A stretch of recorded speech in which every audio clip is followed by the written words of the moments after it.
Hello, welcome back to our Playful communication videos. This is part 2, which is all about using visuals to support communication. If you haven't yet watched the first video, please pause this video now and go back to watch part 1. In this session, we'll be focusing on all the different ways you can use visuals to support communication between you and your child. Keep in mind all the strategies from the previous workshop about back and forth interaction. Many of the visuals we talk about today can be used to make you a better communication partner for your child and can be used as a new way for your child to get their message across to you successfully.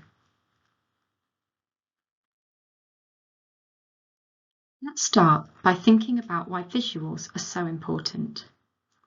Every brain is different, and so everyone has a different way that they experience the world and how they learn best. How do you learn best?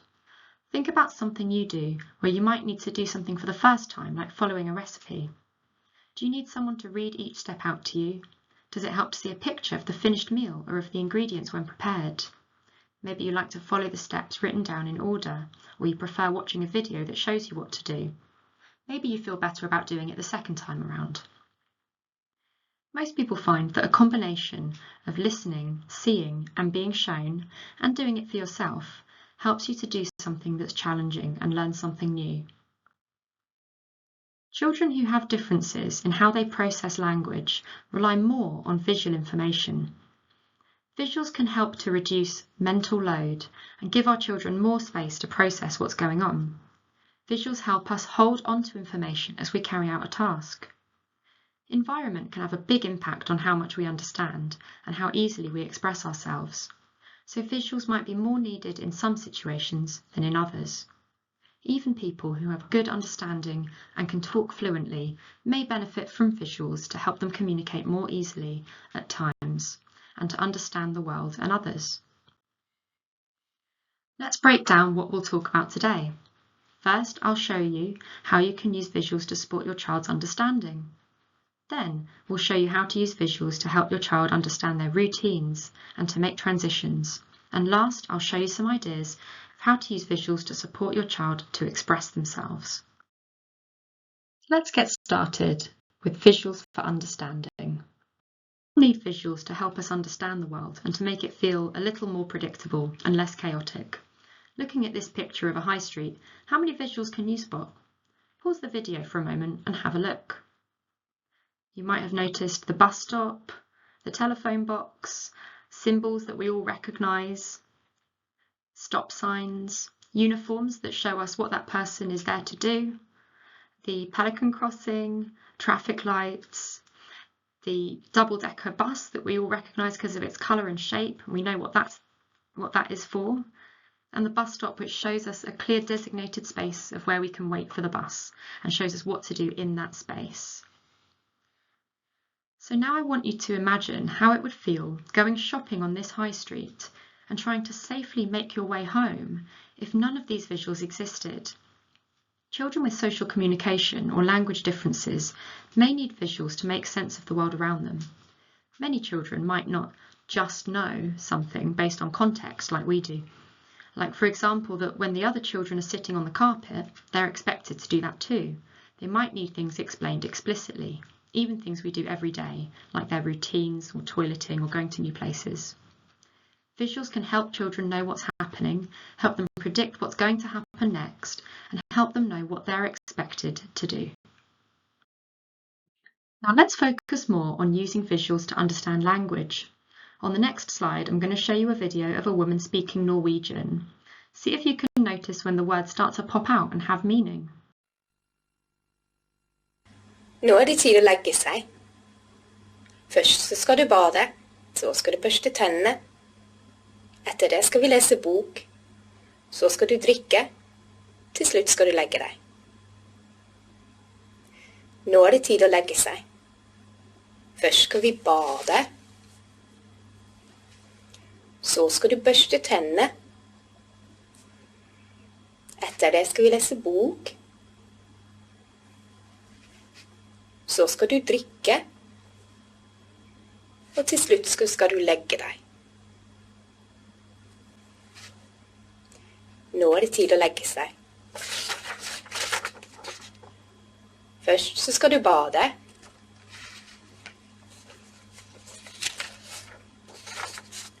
Så skal du børste tennene.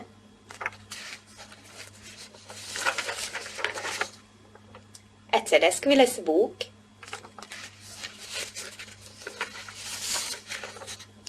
Så skal du drikke. Og til slutt så skal du legge deg. God natt!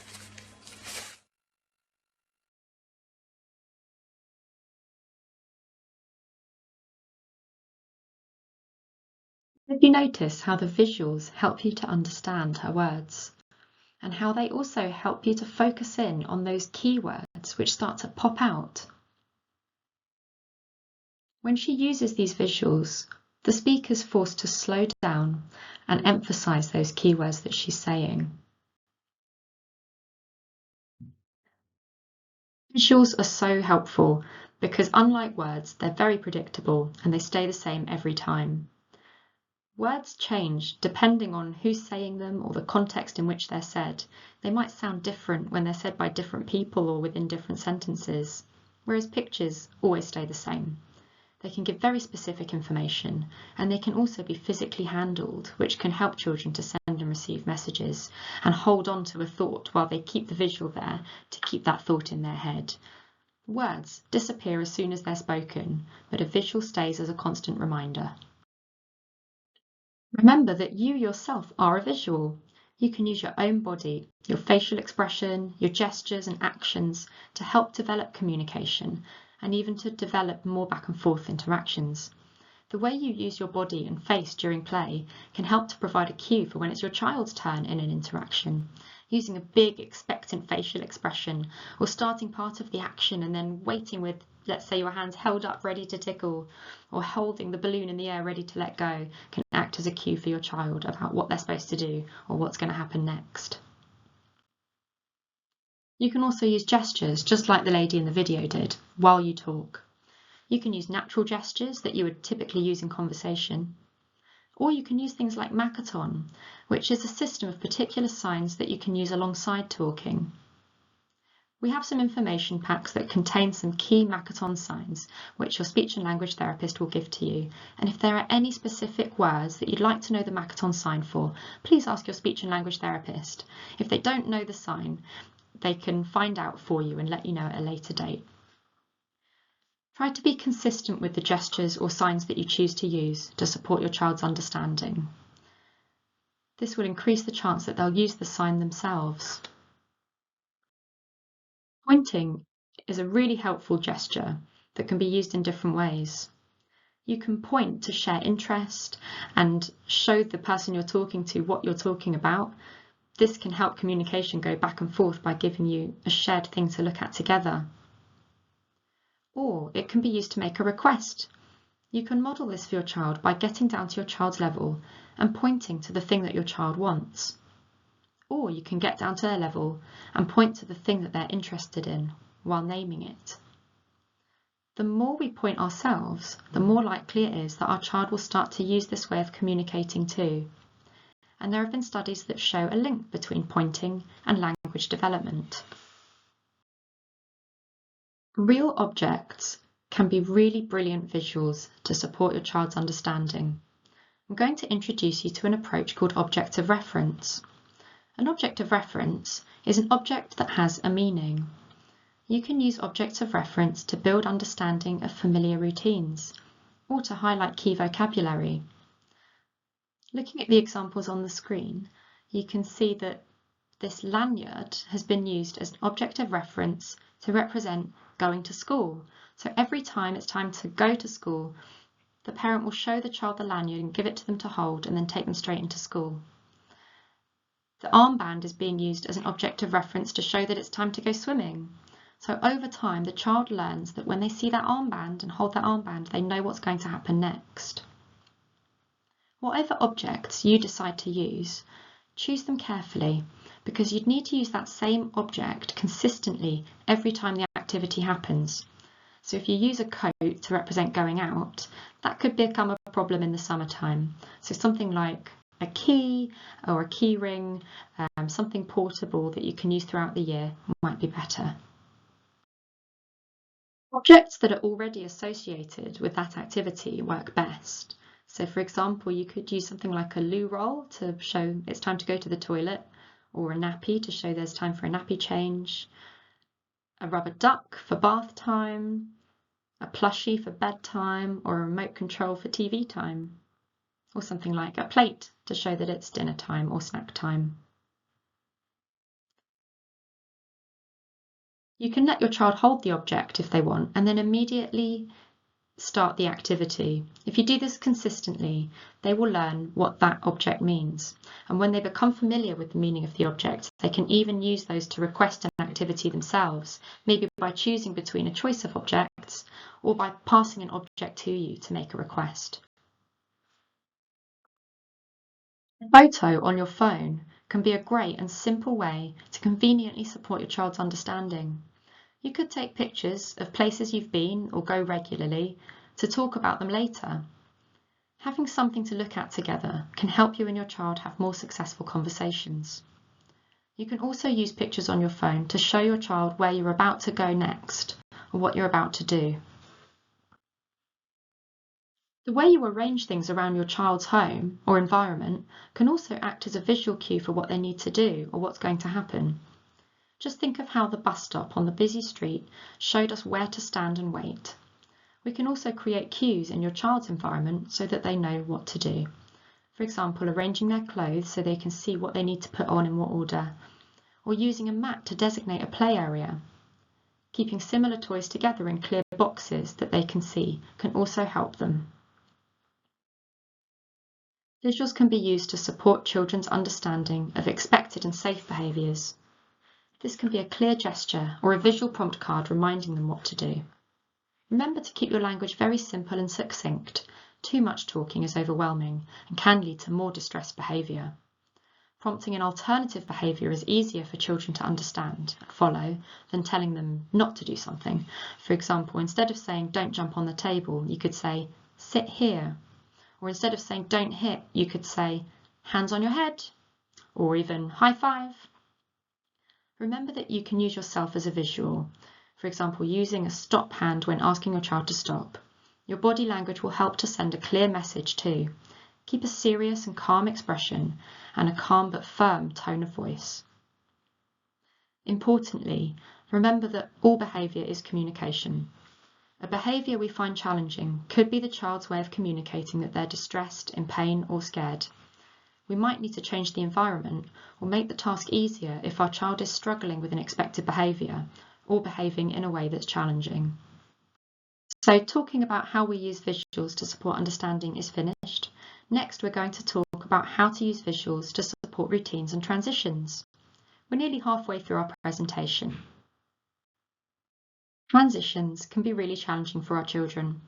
Stopping one activity and moving on to another can be tricky for a few different reasons. Children can find it hard to let go of something they're enjoying. Finishing an activity can also be stressful if we don't fully understand what is happening next. Moving from one activity to another can put strain on a child's processing. It can be difficult to change track and go from one type of thinking and behaving to another. Visuals can help to make transitions more predictable and less stressful. And now a next board, or a first then board, can help children to understand a short sequence of activities, what will happen now and what will come next. It helps children to know what to expect and what's expected of them. It can also help a child to do a less desirable task followed by something more motivating. You can place pictures, drawings, or even objects on the board to show what's happening. Show the board to the child and talk it through. First put on shoes, then go out. When the activity is finished, show the child this by taking the picture off or crossing it out. A convenient and flexible way to use the Now Next board is with a whiteboard and pen. Your drawings don't need to be perfect. You can cross or rub out the activity when it's finished. Again, you can use your phone to help with this strategy. Take pictures of daily activities and show them to your child as you tell them what is happening now and next. For example, first Sainsbury's, then lunch. We all use a form of schedule to help us understand and manage our day, whether it be the calendar on our phone, our diary, or our wall planner. Similarly, timetables can help children to wait, transition between activities, take turns, and understand their day. There are lots of ways to make visual schedules that our children can understand. One way is to use objects, which you can see in the picture above, for example. Just as we saw before with objects of reference, these objects can be arranged in order to show your child what's happening throughout their day. Start the day by talking them through their timetable and come back to the timetable at each transition to show them that one thing is finished and what is happening next.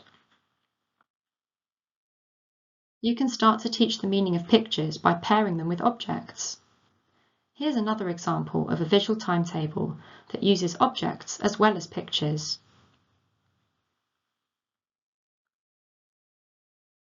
You might prefer using pictures for your timetable. In this example, the child can fold the page over each time an activity is completed. In this example, you can see that the timetable is personalised so that it's really motivating and fun for the child, who in this case loves My Little Pony. This timetable shows all the steps in a child's morning routine to get ready. It helps the child stay on track, stay calm, and to develop some independence in going through the steps.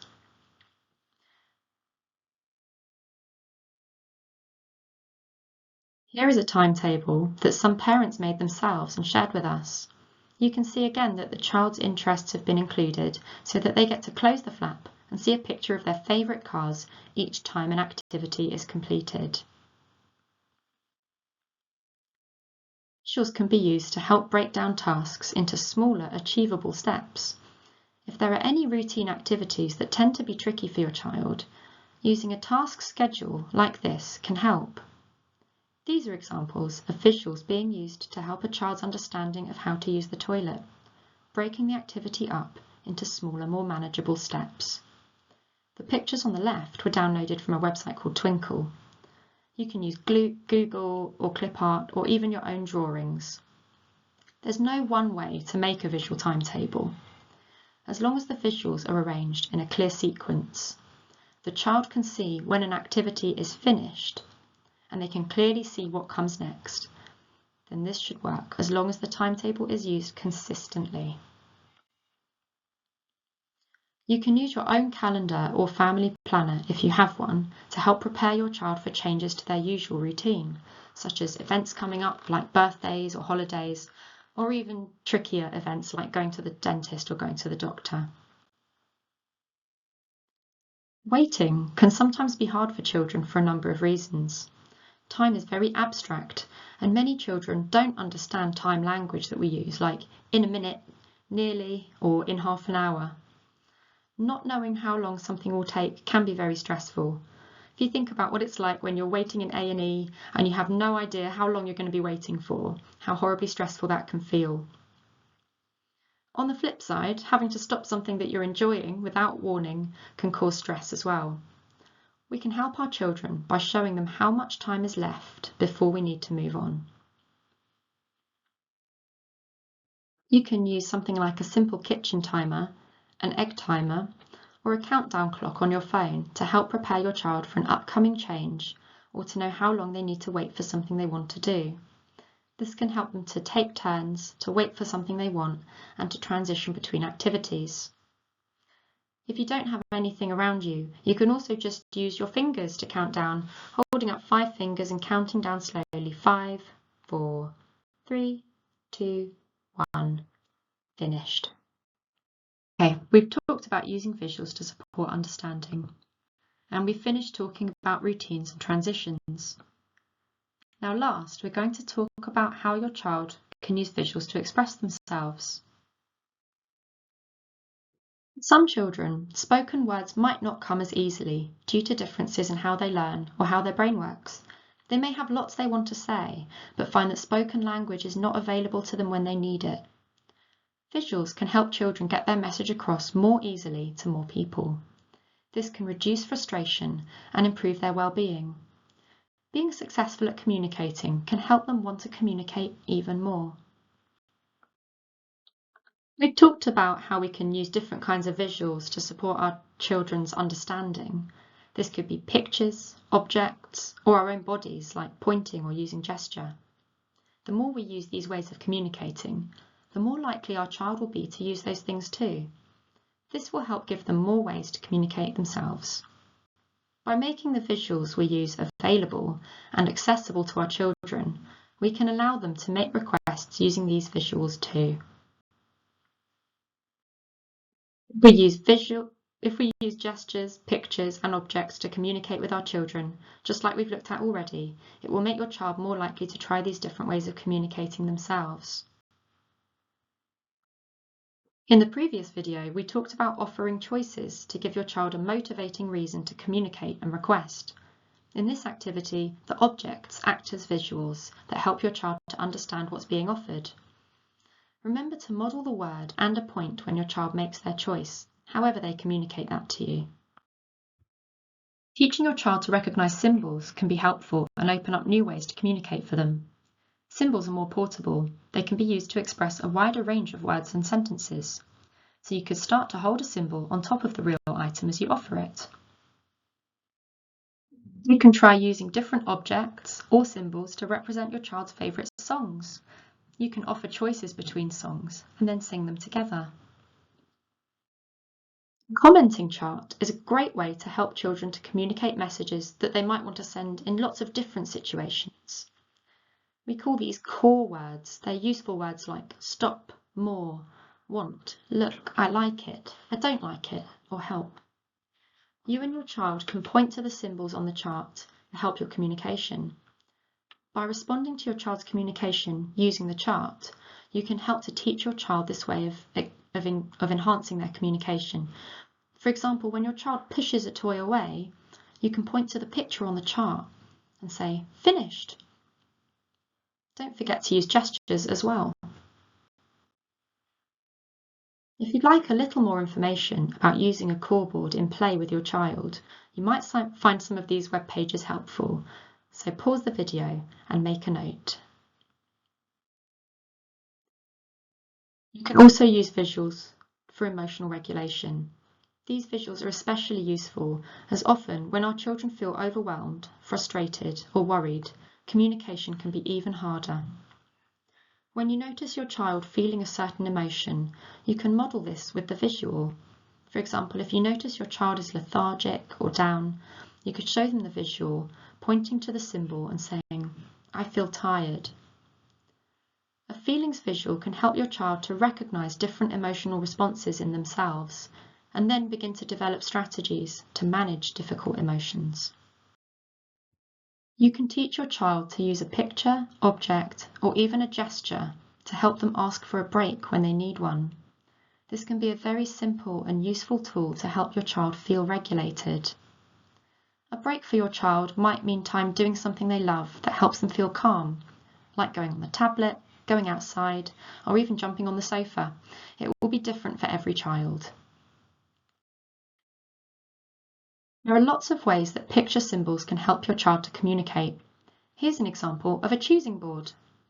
Just like with objects of reference, your child might take some time to get to know what the pictures mean before they can easily make a choice between them. You'll need to model it lots first. You can point to, or show them, or let them hold the visual each time you do that activity to help them understand what it means.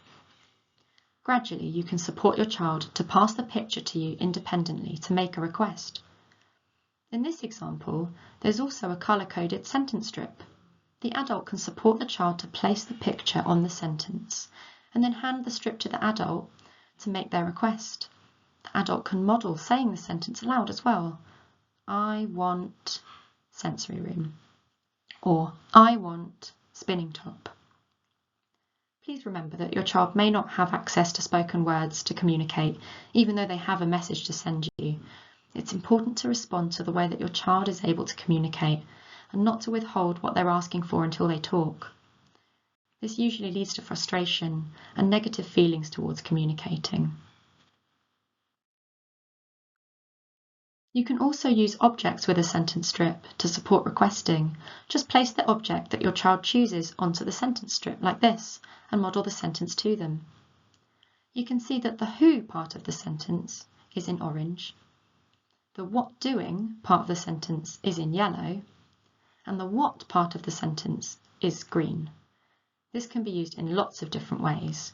It can help your child to learn new words and learn how to put different words together to send different messages.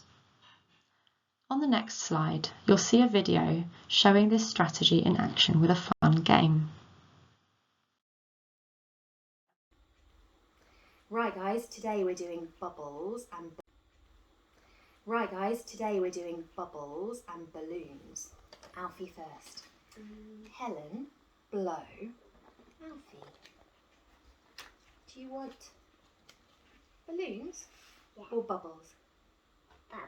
Bubbles. Helen, blow, bubbles. Ready? Open, squirt.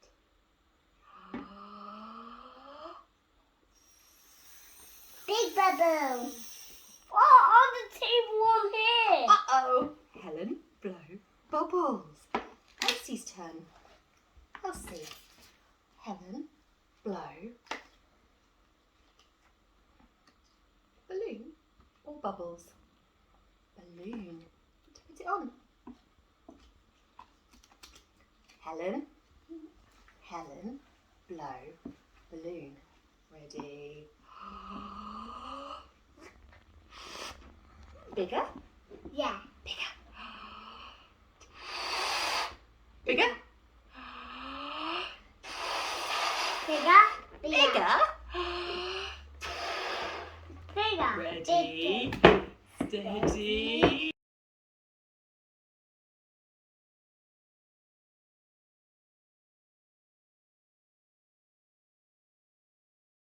You can also use a sentence strip when you're choosing different songs to sing together. Just place the object or the picture card that your child chooses on the green square and model the sentence. Everyone sing 5 little ducks. To make it harder, you could change the who part of the sentence on the orange square. For example, who's going to sing? Mum sing 5 little ducks or Joe sing 5 little ducks?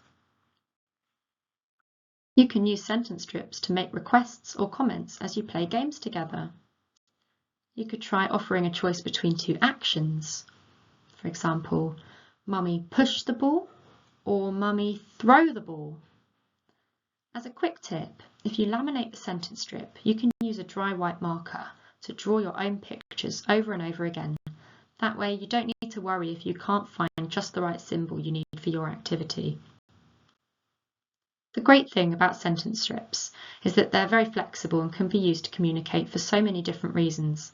They can even be used to comment and share interest. Just look at all the different messages on the screen that you can make using the building blocks of who, what doing, and what. You don't need lots of resources. If all you have on you is the sentence strip itself, that can still work as a very useful visual and a prompt. So let's come back to these examples from the last video. Before, we talked about noticing what the child is communicating and responding to them. Now let's think about what communication could you model? Words could you model? What gestures? Could you use the core board in any of these situations? Or a sentence strip? If so, then what sentence might you be making?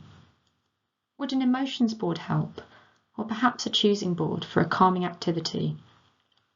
Your speech and language therapist can help you find out what works best for your child. They can also help you think about what you would like to focus on first.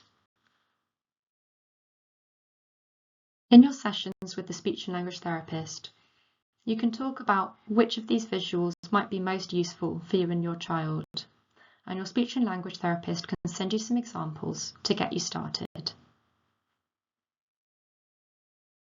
There's lots of resources and websites that you can use to find examples of visuals or downloadables, and there's a few here, so pause the video and take a note. So let's bring together everything we've talked about in these two videos and think about your child. The next thing we want to do is set a baseline for them. Please think about and make a note of the wonderful skills your child already uses to communicate with you. What does your child want to communicate about? What does your child enjoy? What captures their interest? We're going to talk a little bit about setting a goal. When we set a goal, we want to make sure it's achievable.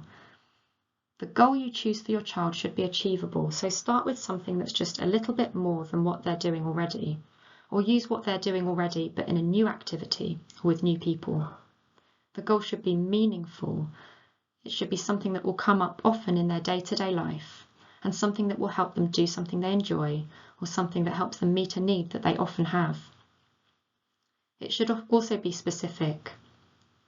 We want to be specific about the goal so we can know for sure whether or not the goal's been met, and to make sure we know just what to aim for.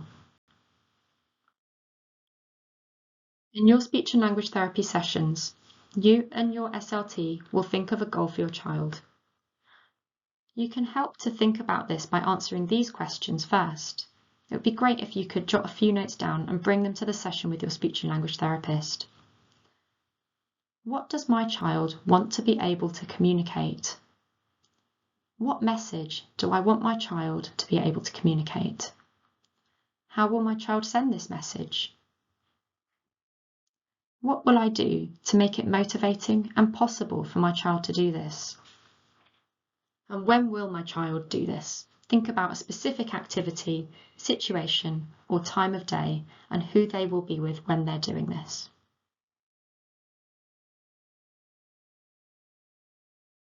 As a parent, your well-being and state of mind is so important.